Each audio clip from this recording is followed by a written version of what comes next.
بسم اللہ الرحمن الرحیم۔ جیسے ہی حضرت عمر مسلمانوں کے نئے خلیفہ بنے تو رومن امپائر کے بادشاہ ہرقل کی نیندیں حرام ہو گئیں۔ اسے دن میں بھی اپنی سلطنت کی ہلاکت کے خواب نظر آنے لگے۔ اسے ہر وقت یہ خوف رہتا تھا کہ اب حضرت عمر میری سلطنت کو ختم کر دے گا۔ حضرت عمر کا خیال آتے ہی اس کے دل کی دھڑکنیں تیز ہو جاتی تھی، لہٰذا اس کے ذہن میں ایک بہت ہی اسٹوپڈ آئیڈیا آیا۔ اس نے سوچا کہ جس کا صرف خیال آنے سے ہی میرا جینا مشکل ہو گیا ہے، کیوں نہ اسے ہی ختم کر دیا جائے۔ مطلب ہرقل نے پہلی بار مسلمانوں کے خلیفہ کو مارنے کا پلان بنایا، اور اس نے فوراً ہی ایک نصرانی عرب طلیقہ بن مازن کو اپنے پاس بلایا اور کہا، تم مدینہ جاؤ گے اور موقع پاتے ہی حضرت عمر کو شہید کر دو گے۔ طلیقہ نے کہا، کام تو بہت مشکل ہے لیکن ہو جائے گا، بدلے میں مجھے کیا ملے گا؟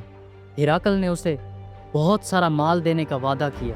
طلیقہ دن رات ایک کر کے بہت تیزی سے سفر کرتا رہا اور آخر کار مدینہ پہنچ گیا اور مدینہ کے اطراف میں چھپ گیا۔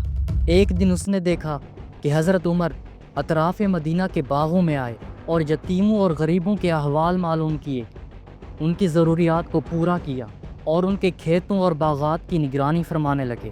طلیقہ بن مازن ایک گھنی شاخوں والے درخت پر چڑھ کر اس کے پتوں میں چھپ گیا، لیکن اتفاق کی بات یہ ہے کہ حضرت عمر بھی اسی درخت کے نیچے پتھر کا تکیہ لگا کر لیٹ گئے۔ تو طلیقہ نے سوچا کہ اب یہی وقت ہے حضرت عمر کو شہید کرنے کا۔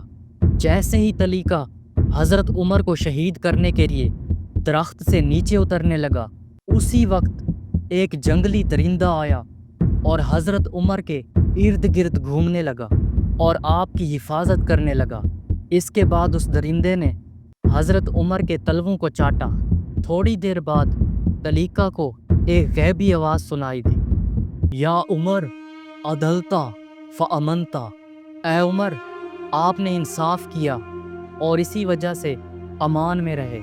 یہ منظر دیکھ کر طلیقہ ڈر گیا اور اپنی جگہ پر بیٹھا رہا۔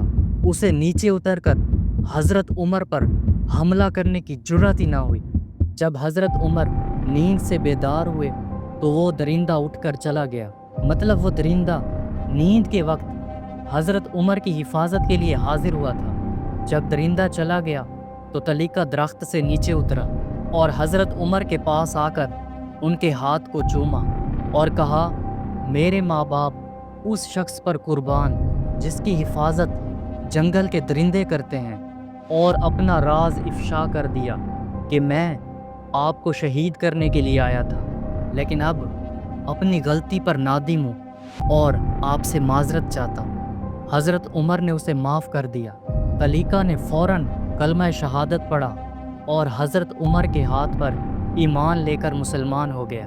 وہ عمر جس کے اعداء پہ شیدہ سقر، وہ عمر جس کے اعداء پہ شیدہ سقر، اس خدا دوست حضرت پہ لاکھوں سلام۔ سبسکرائب۔